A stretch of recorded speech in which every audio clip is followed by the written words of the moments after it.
Wow. Well, good morning, all.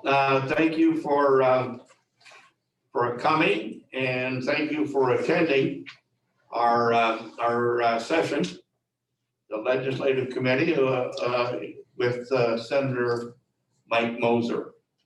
To kick things off, I think for those that are here with the senator at the chambers, we'll go through for self-introductions. For those of you who are on the Zoom call, we thank you very much for joining. We won't ask for self-introductions there because no one will know who to go first. But the senator and Ross and the rest of us have your names in front of us, so you will know who is attending via the Zoom. We're going to go through some, after self-introductions, we'll do remarks by the senator, and then we'll open it up for questions. And we would ask that, if someone's already speaking, let's try not to overspeak. But we'll just do it in as orderly a manner as we can without necessarily those that are here raising their hands. So with that, I'll start, and then we'll go to my right, Gene, and then end up with Don over there. End up with you, buddy. Okay. So I'm Don Hymas. I chair the Legislative Committee of the Chamber. Dennis Hirschbrenner, member of the Legislative Committee. Jean Schieffer, president of the Columbus Area Chamber of Commerce, and I'm very excited to have this forum here today. Don Dreesen, also a member of the Legislative Committee, and also a member of KW Elite Real Estate. Jerry Engdahl, representing Platte County. I'm Cheryl Sands with the Chamber of Commerce, and I'm the sponsor of the Legislative Committee. I'm Ross Miller. I'm Senator Mike Moser's legislative aide. Rich. Rich Jablonski, owner of ARL Credit Services, chairman of the Transportation Committee and Third Ward City Council.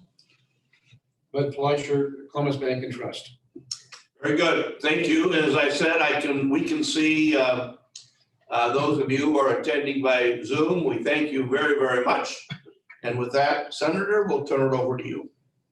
Thank you. I really appreciate the Chamber of Commerce hosting our little discussion today.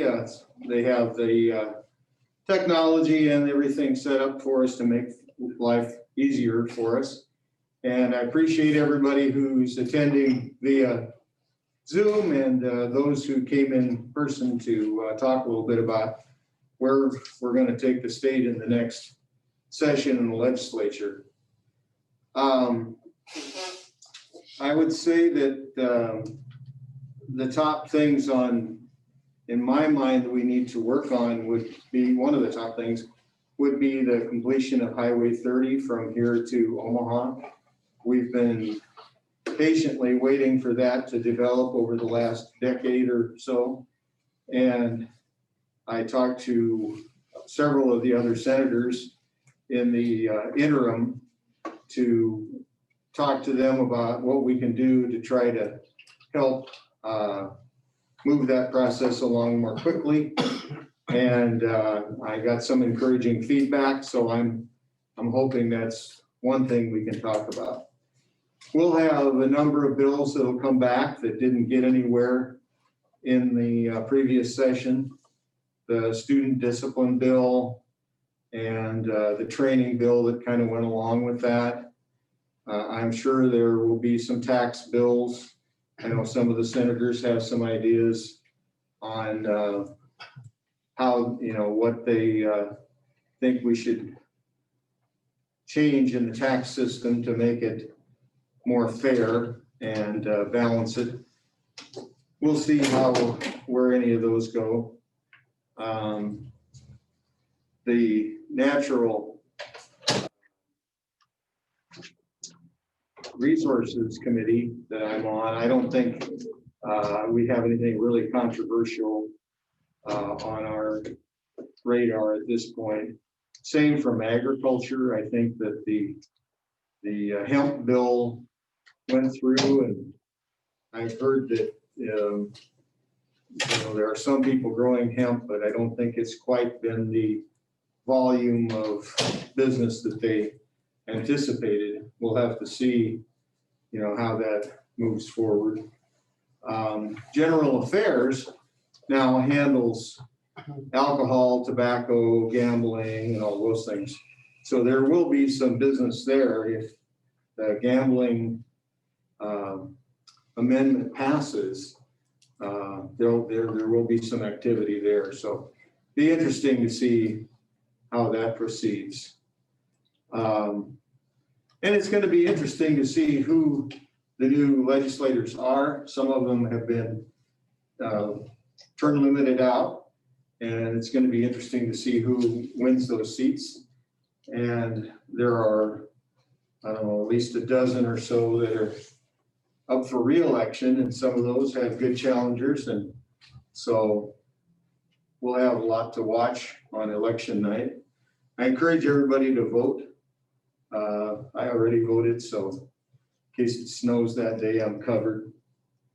One thing that's on the ballot that I thought was worth a mention is the slavery petition question. In our Constitution, it allowed prisoners to be used as slaves, and that's been in the books for a long time, decades, maybe 100 years, I don't know. But that was brought up so that the citizens could consider whether to take that off the books. I think it's time. We haven't had slave labor from the prison population for decades, but nonetheless, I think it would be a good idea to change that law and clean that up. The rest of the petition questions, you're on your own. And you're really on your own on all of them. You can do whatever you want. Chicken? Well, that's why we vote, We're not going to talk about any of the presidential candidates and senatorial candidates and what they think. So, well, with that, I'd open it up to questions. Let's start with a question from the attendees. I got a question. Yes. What is your take on the casino gambling or whatever it is, casino and racetracks? Can you sort through that just a little bit? Are you asking if I think you should vote for it? Yes, I'm not your personal opinion. Well, I voted for it. I don't know what it's going to bring us necessarily, but the adjoining states have it. And if you want to gamble and you've got good credit, you can buy corn on the open market and sell it. You can lose more money in a day than you can lose in the casino in a long time. So, Or you can own farmland. well, farmland, hopefully that'll be a long-term gain, but yeah, there are a lot of ways to gamble as it is. And, I think it would be a good thing for the state's economy, and we just will get some of that business here rather than have them go to Iowa and the reservations. You have to vote for all three of the questions though for it to work. I think you can only have one question in a ballot, so they separate it into three different ones. That's why it has to be all three. I was wondering about that. Thank you for clarifying that. Yes, Dennis. Yeah, to further discuss that, how is that then going to be handled? Assuming that all three of them pass, how do you see that? What happens then as far as administratively, et cetera? Do you know why? I don't know. They're gonna have to set up if the citizens decided something that they approve of, then the administrative part will be developed from that point on. But it appears that there would be one at the racetracks. And then, who's gonna manage it and supervise it and all that, I'm not familiar with. First question is whether it passes. I think it'll be close to 50-50, and it's just a few points one way or the other, and we'll just have to see where it goes. Mike, a good question that maybe Yes. somebody else could answer. It's a little more technical. As I understand it, CER holds the license, and that's a local group. What is CER? There's some horse owners, I believe, but Oh, in Black County, yeah. Four people, 4 people. Tom Jackson, Dan Clary, Ambrose Possett's son, Right. and I don't remember the fourth one. Tom Yachty used to be, but he's deceased. And they do actually would hold a permit. I think isn't it John DeBrey? Oh, I don't. I think so. Yeah, and I don't know if they're gonna actually be financially involved. I think that where there are racetracks will be a location for a casino or some sort of gambling facility. What form that takes, I don't think we know at this point, so. First, it's gotta pass. Obviously. Yeah. Let's try to take a question from the Zoom. Do we have any of the Zoom participants that have a question? Ask them to unmute themselves. You have to unmute yourself if you're gonna talk. Okay, well, let's go back to the questions here. I just have a comment. Yes. As chairman of the Transportation Committee, I really appreciate your efforts in trying to spearhead Highway 30 with the help of your other representatives. I think it needs to be done. Putting this on the back burner was kind of a slap in the face, and I hope we can resolve this. Well, when you talk to the Department of Transportation, they have an explanation of how we got where we are. Right. I just don't like the answer. You know, I understand, you know, we've got state dollars and federal dollars, and the state dollars have already been cleansed of some of the federal regulations. And so we pay a discount of that to the state to take care of some of the federal regulations that we won't have to follow, so to speak. And that pool of money is lower, and that's why they keep pushing out the deadline. But we need to figure out something to move that forward. We just can't, you know, we started talking about this. Well, the expressway was Back in the 90s. 88, I think, was the date I was thinking of, and Yeah, you're right. so, you know, The that's, only thing older was viaducts. yeah. Well, we've got a few viaducts, Yes. so, yes. On a little more personal note, are you looking to change committees now that you have a couple of years seniority, or gonna stay where you are? I like the committees I'm on, and it depends a lot on how some of the elections go. The committee on committees makes the assignments, and who goes on that committee on committees is pretty much a driving force in where you go.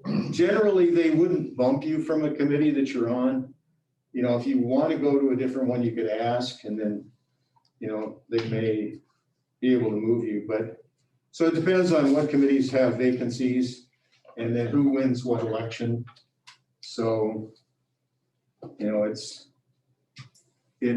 I'm happy where I am. Those committees are all good, and they're run by competent chairmen, and, you know, some of our meetings go a little long for my taste. You still have 16 days to do in this last session, or that you have to complete, or isn't there some unused days from the last session? No, we're pretty well caught up now with all our business, and we adjourned, sine die. Oh, you did, right? Yeah, so we're out. But the trouble is, January 6th is only, you know, less than 3 months away, so people are already talking about the new session and topics there that are on their wavelength. And yes. Yeah, Senator, I was going to mention the transportation issue as well, but obviously Rich covered that, and you have our support when you need it. I want you to know that, because that's near and dear to our heart. But the follow-up question was, and you alluded to the fact that now we're getting closer to January, and so topics are starting to raise. I was wondering if you could share with us some of what those might look like. I mean, last year we took care of the incentive and we did at least some work on the property tax. The school funding seems to still be an issue, but if you had to prognosticate a little bit at this early stage, what would that be? As far as major issues confronting the legislature? Well, I think that Senator Groney will bring the student discipline bill back. And so that'll be a battle because some of the teachers' organizations support the bill, but some of the administration are against the bill because of the teacher and administration balance. You know, the teachers work for the administrators. And some schools have policies that, you know, you don't ever discipline a kid almost. And then other ones have more or stricter behavior standards. And this bill kind of tilts it a little bit toward the teacher. So the teacher is a little bit more the king of the classroom. And that's why I voted for it or supported it. We didn't quite get it. I think it was one vote short of cloture. But I think the teachers should have more say over what happens in the classroom. Still, the principal and the superintendent run the school. But the bill would just require them to have a policy and to follow it. And there were some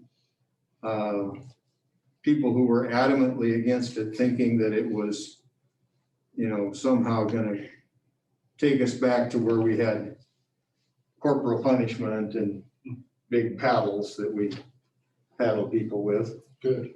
Although I got my knuckles cracked many times. And Undeserved, I'm sure. And I survived it. And so. Senator, other than the Highway 30 project, do you have any other bills that you're looking at to introduce? No, I don't have anything that's on the radar at the moment. I may pick up a bill or two from one of my committees. Depends on who, every senator gets one priority bill. And the previous session, I was prioritizing a bill that the Revenue Committee forgot to include in their bill. And so they were gonna have some problems with some of the, doing some of their business. And so I prioritized that for them. And then this last session, I think I prioritized the NPPD bill, didn't I? Yeah. Where the departments, what? Biofuel byproducts. Yeah. Yeah, we had a new capacity for the power districts if they want to experiment with biofuels because they generate some of those at their power plants, and they'd be able to maybe use those byproducts and create some more energy or some more value for the ratepayers. So we had 1,400 bills somewhere around that this last session. And I think we debated 700 or 800 to some point at least. That's too many bills. You know, if you ask me how I voted on a certain bill number, well, there's 800 of them. We vote for every one 3 times, besides committee votes to get it to the floor. It's really hard to keep track of it all. And sometimes you rely on staff who are good, but still, you know, or you rely on lobbyists to tell you stories of what the bill is going to do and what's good and what's bad about it. The other senators tell you what's good and bad about everybody's bills. And, you know, sometimes the reality of what the bill does and what everybody says about it are not quite the same.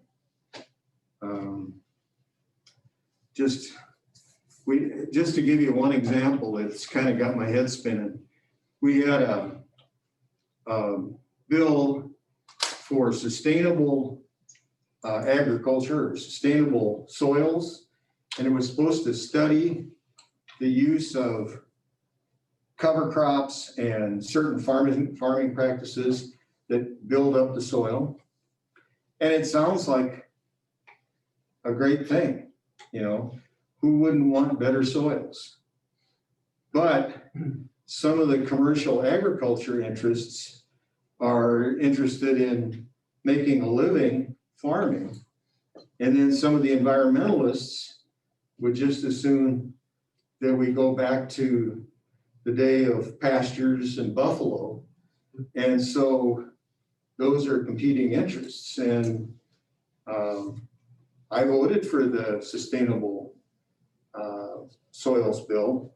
But if it's gonna put a kink in commercial agriculture, that's not good. I mean, I like to be able to go to the store and buy a pound of bacon or buy a steak or post toasties or whatever I want. And if, you know, some of the people who are the most progressive, you know, they want you to eat free range chickens and hogs that live in open yards. And I don't know if you've ever had hogs in an open yard. They're a mess. They wallow in the mud, they dig under the fences, they get out, you know. It's amazing, you know, there's no way you could feed enough people in the world with all eating free range chickens and hogs that live in open pens. It's be a struggle. More questions? You kind of started a segue. You said your legislative aides are always the ones that make you look like a rock star or the best person in the world. As best they can do. Can your aide kind of introduce himself and tell him his background and why we want to call him and Sure. bend your ear? Yes, well, first of all, this is Ross Miller. He's my legislative aide. And then Jessica Hinderleiter is our administrative aide. And she and Ross answer the phone, read all the emails, and they kind of triage those. Because some of the emails are from people with tinfoil hats, you know, and they're afraid that an asteroid is going to hit the earth or something. And, well, that's something to worry about. I don't think the legislature is going to be able to stop it. So, but they go through all the requests. They keep track of things. They have a file. They put all the letters and emails we get into files based on what bill they're about. So when those bills come up, they can say, okay, here's the information we got from constituents. We consider input from everybody, but primarily from the district, we give preference because every district has their own senator and they should contact their own senator, you know, about the issues that are on their radar. So I do appreciate everything they do. Ross, if you want to tell them a little bit about how you got where you're at. Right, so I'm from a small town, Nebraska, Arlington, Nebraska. So right down the way on Highway 30. I went to college at the University of Nebraska in Lincoln. I graduated in 2019 and have been working for Senator Moser pretty much ever since. So that's kind of just my background. But just to go along with what Senator Moser was saying, you know, we get a lot of constituent calls with different issues or different questions and Jessica, who's actually on the call right now, you can see her name up there, does a great job of just logging everything and keeping Senator Moser up to date on things we hear, you know, not only just from our constituents, but also within the Capitol and just different organizations or different legislation that's going on.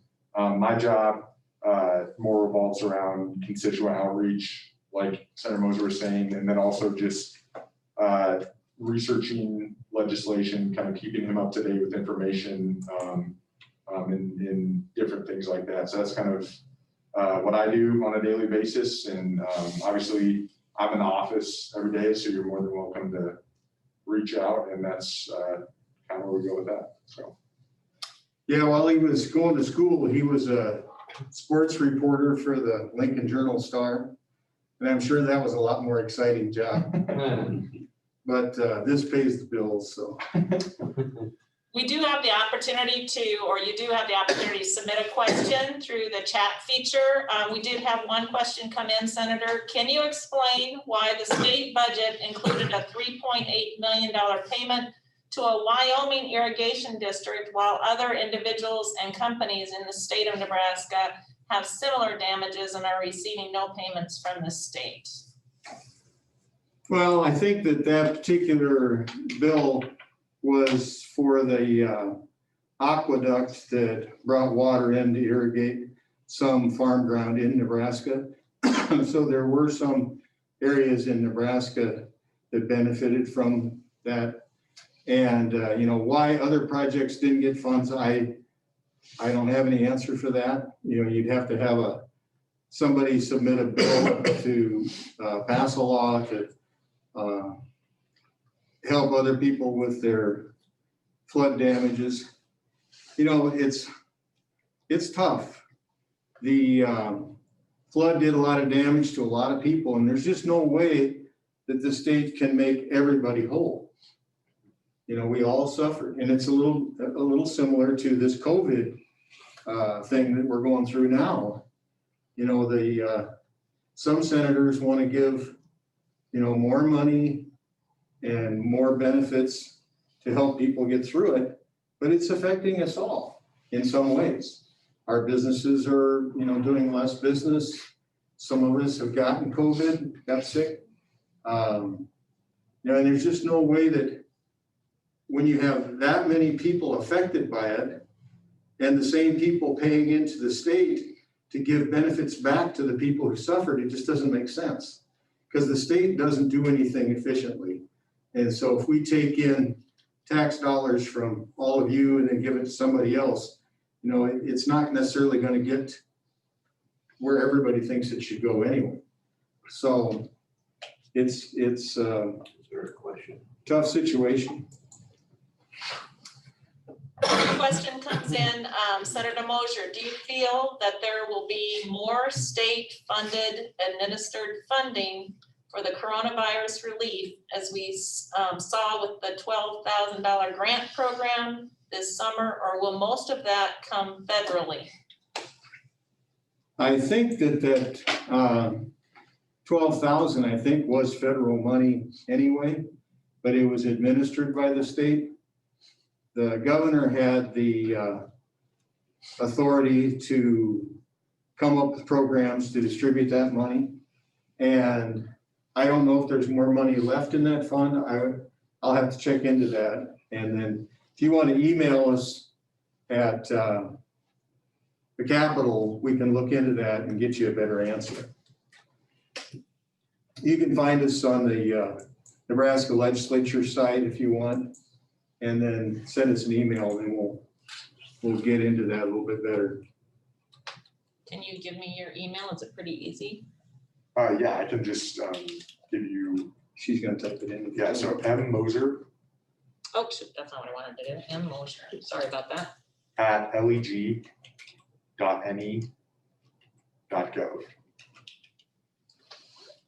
And the phone number is what, 472-2715? Yep. 402-472-2715. Call, leave a message. And Give me the last four again, I'm sorry. 2715. Thank you. Sure. and the email address is leg.ne.gov. There's another period. There's an excellent mail in there. Thank you. leg.ne. Yep. .gov. Nothing like pressure in front of everybody. Yeah. The typing skills. Senator, for those that are on Zoom call, if you choose not to use the chat process, but want to ask a question, just unmute yourself. And then the senator can call on you. So anybody that's unmuted, he knows wants to ask a question. He could call on you. Sure. It looks like Hannah Schroet from the Telegram unmuted there. Do you have a question, Hannah? Yes, I do. What do you think will be the most important ballot? What do you think will be the most important thing, the Columbus voters will be looking at in the upcoming election? Well, one question that's on the ballot is about funding for bonds for a new community center, library, children's museum, kind of a combined facility. And that's one thing that I support. People think of a library as a repository of old books, but the library is really a information center, and it's both digital and analog. And having somebody there that can help you look through the digital world is a good thing. You know, when you Google something, the responses you get are based on who paid the most for advertising for that particular topic. So you're not really getting necessarily the information that would be most pertinent to what your question is. You're getting an ad for the guy who paid the most per click to be at the top of the list when you Google, you know, whoever or whatever it is. So you gotta, it's kind of like telemarketers calling you. You know, you hope it's your kids calling you on the phone, but it's really somebody trying to sell you something. New windows or leaf guard gutter cleaners. Senator Rupp. On a lighter note, with no pun intended, are you gonna miss Ernie? Miss Ernie. Well, Ernie is a interesting character, and he certainly stirred the pot. And he questioned everything. And somebody needs to be the negative for some of the things that come up. So you need somebody to kind of test your theories and make sure that you're thinking through all the possibilities. So from that standpoint, he served that role. Sometimes he drug us off on some tangents. He does slow down the process, so which is probably not a bad thing. Well, yeah, sometimes the less we do, the better off the world is. I will say he still stops in and asks how Senator Moser is doing Really? just about every 2 weeks. Well, that's good. He comes around, he loves the Capitol and he loves the business and all that, but you know, he got us off on some tangents sometimes that we'd have been better off not worrying about, but. Speaking of that, I have two questions then. The turnover, are you anticipating, how many are turning over this year? And then does that change the decorum or perhaps the tenor of how you treat one another? And what are you looking forward? I guess that's three questions. Are you anticipating a change in that? Well, that's what I was talking about before, about what happens in the election. Depends on who gets elected. You know, the people who went out were some pretty strong senators, and I think the majority of them were Democratic. So if they get replaced by another Democrat, it'll be a lot of the same. If they get replaced by a Republican or an independent, then that'll change the mix a little bit. So, you know, it makes a big difference who wins the election. I think there were about 6 or 7 that were turned out. You know, Kalowski, Chambers, Sarah Howard. You know, I can think of them all right offhand, but there were some real strong Bowles. Yeah, she's running for Congress. So, but some of the senators work the system a lot better than others, and sometimes working the system is better than being right. You know, as far as being effective, you have principles, but sometimes you have to be careful of the process that they don't squish you in the process when you're on the right side of the question to start with. And the tenor, I don't worry about that. I mean, after you've had Ernie 2 chairs behind you, you know, who's going to yell at you any louder than that? And he and I tangled a couple of times in committee hearings. And so I can talk to all the senators face to face and get along with them and, walk away peaceably. I just don't philosophically agree with some of them. And, some of them never saw a spending bill they didn't like. I've told this story before, but one of the senators got up last year and said that little kids were starving and we weren't spending enough on HHS. So I asked him, I said, well, what do we spend? Because I was new at that point, and he said, well, I don't know for sure, but it's not enough. And so I went over and talked to Stinner, the chair of the Appropriations Committee. It was 1.75 billion out of 5 billion that the state has discretion over. So 35% if you divide that out. And then if you factor in the other 5 billion that comes from the federal government as kind of a pass-through, the total budget is about 10 billion. 4 billion of that is HHS related. So that would include a lot of things. I mean, there would be the state's contribution to Medicaid for people who have low enough incomes and can't afford to put Aunt Matilda, into the care that she needs. And I mean, there are just a lot of things, but you divide that out, 4 billion by the population, it's around $2,500 per person. So 2,500, 2,500, 2,500.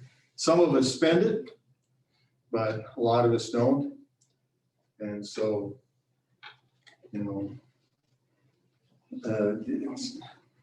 some of those senators lead with their heart and they don't think about the business aspects of the state budget. And I'm not heartless, but in the end, the state is a business and we have to run it as economically as we can and take as little money from you against your will as we can. Questions? More questions from the group? Hannah, did you get your question answered? Are you satisfied? Yeah, and thank you. Okay, great. All right. What about the Blueprint Nebraska? There's a little bit more energy around that now. I know last week the manufacturing sector had come together and formed more of an alliance, and I think there's just a little bit more focus there. I'm not sure how the other task forces, if they're getting more legs, but do you work much with that, or do you have any opinions on where we can take the Blueprint Nebraska going forward? Well, I've been following the process. The Blueprint Nebraska is trying to predict where the state should go, what we should be trying to make our state look like, how we should make our state look. And if we take care of business from the state, from the legislature, the state will grow. And the less money we can take from citizens, the more money they can spend themselves and make the economy work better. And, there are some issues with concentration of population in Lincoln and Omaha. When the census comes out, I think they're going to have to look at redistricting again. And outstate Nebraska may lose a senator or so. And then there may be another one that comes from Lincoln or Omaha. Just kind of depends on how the census goes and how the counts go. So, but with technology, you don't have to live in Omaha or Lincoln. You can live anywhere. There's a lot of people that work from home and are doing very well. And if we get the highway done from here to Omaha, you could live in Columbus and work in Omaha and be there. You can be in the outskirts of Omaha now in an hour and 10 minutes or less. And if they get that highway finished, you could be there in closer to an hour. And some people commute. Even if you just have to drive across Omaha, you can spend 45 minutes. Right. So But that also brings up the importance of broadband. And there has been some discussion over the state's involvement. Could the state, they did have the reverse auction this last October, and I think they're making some efforts for some dollars in different communities to embolden the broadband in those areas. But has the state ever, or would you support the state looking at getting more involved in reinforcing the entire state from a broadband standpoint for the economic development of everyone? The reason we have a problem is because there's not enough population out there to pay enough monthly charge to have really robust broadband to every house. So since there are some kind of economic inequalities there, they have the Universal Service Fund, which gives some money to some of the phone companies, telecommunication companies to expand their broadband. They have some programs in specific areas to increase availability of broadband. And then we had a provision that allows for MPPD to partner with other telecommunication companies to use some of their fiber where they have it. But I don't think MPPD is allowed to get into the retail part of the business, but you know, in the 30s, they had rural electrification where people banded together and put in poles and electrical conductors so that everybody had electricity. And eventually, I think it'll get to the point where everybody's, you know, gonna have broadband, and it's gonna take a while. Well, and it does tie back to your DHS funds too. If we're using more medical telemed type services. Telehealth. Telehealth, thank you. I knew I didn't have the right name, but telehealth services in these rural areas, could any of those dollars be applied for that type of service to our citizens from a health perspective?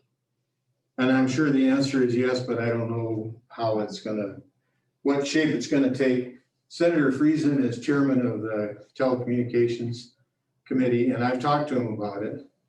And Senator Brandt had a bill this last session to study broadband in rural areas, and I haven't followed that. I don't know exactly where they're at on that, but He's very adamant about it. oh, he is, but we've got senators very adamant about a lot of things.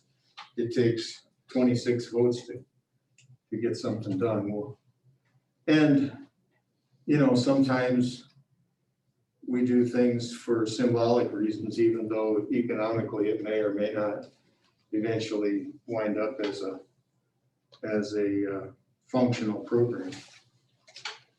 Senator, as a follow-up to that, though, I think it would be appropriate for us to go on record as saying that the legislative committee of the chamber and other bodies of the chamber and the community are quite interested in expanding the availability of broadband. And so I guess I think that we would like you to know that we would encourage you to learn more, become more passionate, and hopefully get on the very positive side of improving broadband in outstate Nebraska. Sure.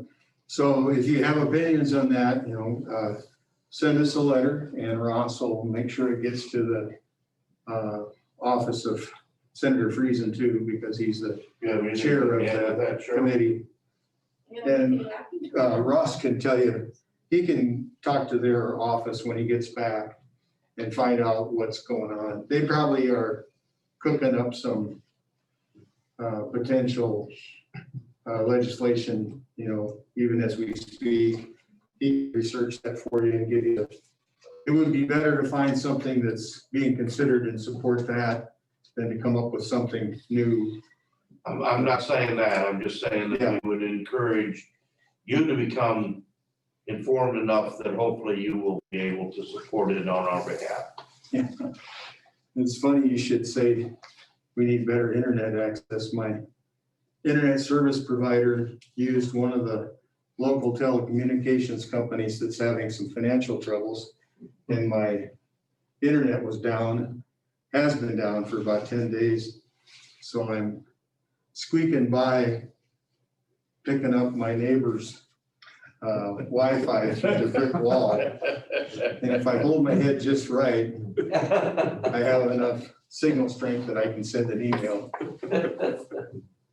I think they did finally make connections with the telecommunication company and got that. So it's, hopefully I'll be able to surf the internet again soon. Well, and I think that's a very key point. I think COVID enhanced that component with the broadband and people needing that to do business. And so I guess I would echo what Don was saying. It is essential for us. I mean, it's a huge economic impact to our area, and we need to look at getting more broadband here. Yeah, It's very frustrating. some of the new farm equipment is dependent on internet the connection ag, to make it work. The telehealth, I mean, just, the small businesses, I mean, with COVID and working from home, that makes it very difficult. School, yeah. No, I understand the problem. How the solution works out, I'm not sure, but best thing is if it would pay for itself. But that's how we got the system we've got now. And so we may have to look at trying to help it along here and there. Right. Other questions? Other questions from our Zoom audience, either through the chat or live?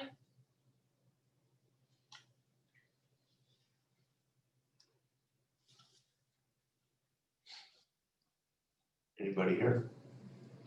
One last round. All right, well,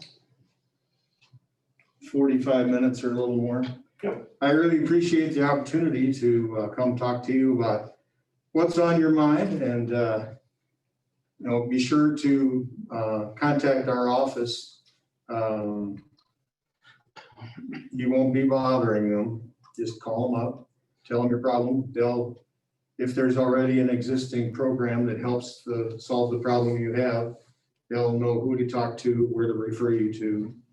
We've been getting a few calls on, not so much lately, but for a while there, we were getting calls on unemployment insurance, and now we're getting a few questions about COVID and some of those things. So they will respond, and they'll give me a heads up what your concerns are, and so we can get you in the right committee or contact the right person to solve your problem. And you may have addressed this, but just speaking of COVID, does that change your processes, or do you feel that the distance within, because I know that you closed up shop early, I guess, in the spring, but is it possible that you'll be operating as normal, or will you take extra precautions as a legislative body? I would imagine they're gonna leave the cough and sneeze shields up, and up until we see who winds up with some of these committees, they won't come up with necessarily new rules for social interaction in there. It was reasonably secure the way it was. You could wear a mask. I wore it almost all the time. Some of the senators, never did, but nonetheless, I think it was relatively secure from getting an infection from somebody, so I'm not too concerned about going back. It was a little weird in not having anybody out in the rotunda. If you had a question about broadband, you could go out there and find one of the guys that represents the telecommunication companies, and you can say, well, Senator so-and-so thinks this. And then he would say, well, okay, this is what he's basing that on. And he said, then this is what our opinion is on that. And then, so you get a kind of a feel for both sides of every issue. Now they text you or call, and I think some of them must be reluctant to call or text. So it's not quite the same dynamic. So. Just gotta make sure you got good service. Yes, well, the Wi-Fi in the Capitol is not the greatest. But, Sometimes in the basement offices with all the brick around you, it's hard to. yeah, in my office is right next to the hearing room and it's pretty small. And in there, I can't get very good Wi-Fi, so it's, or very good cell phone coverage with my carrier. So I have to go up and stand by the window to get my cell phone to work. So maybe we should start with Wi-Fi in the Capitol first. Well, you know, you gotta start somewhere. So. Yeah. Well, very good. I want to say thank you very much, Senator and Ross, for coming. Thank you all for attending and all those of you on the Zoom. We'll go ahead and put a plug in that the Chamber's Legislative Committee is a body that is it exists for the very purpose of providing some communication for anybody to attend or to contact. And so we would encourage you, we meet on a regular basis during the legislative session and stay in touch with the state chamber as one of our bodies. So I guess I would invite everybody to use the concept, use the system if you wish to. So with that, absent anything else, we'll wish everybody a good day. Yes, and thank you again to the Chamber and the Legislative Committee for inviting me to come. Thank you. Thanks for coming. We'll have to do this again sometime. And assuming the recording works, we will send the link out. Okay, great. Thank you very much, folks. Great.